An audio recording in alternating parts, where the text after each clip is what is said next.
यो सुनामम् प्रतिष्ठाम् वेद प्रत्येव तिष्ठते राजाधिराजाय तक्तसायिने नमो वयम् वैश्रवणाय कूर्महे समेकामानुषम् कामेश्वरो वैष्णवतातु कुबेराय वैश्रवणाय महाराजाय नमः।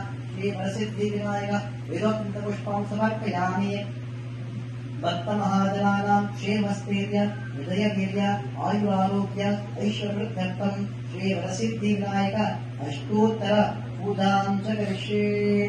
ॐ विनायकाय नमः, विघ्नराजाय नमः, गौरीपुत्राय नमः, स्कन्धकृताय नमः, अभ्रजाय नमः, भूतये नमः, दक्षाय नमः, भुजप्रियाय नमः, अग्निगर्भते नमः, इन्द्रश्रियप्रदाय नमः, वाणीफलप्रदाय नमः, सर्वसिद्धिप्रदायकाय नमः, सर्वतनये नमः, सर्वप्रियाय नमः, सृष्टिकर्ताय नमः, देवकासाय नमः, शिवाय नमः, शुद्धिबुद्धिकाय नमः, शुद्धये नमः, बुद्धिप्रियाय नमः, शान्तये नमः, ब्रह्मचारिणे नमः, वेदानाय नमः, वैमारुताय नमः, दुष्टाय नमः, भक्तविघ्नविनाशकाय नमः, एकदन्ताय नमः, सुराय नमः, शक्तिसंयुक्ताय नमः, लम्बोदराय नमः, शूर्पकर्णाय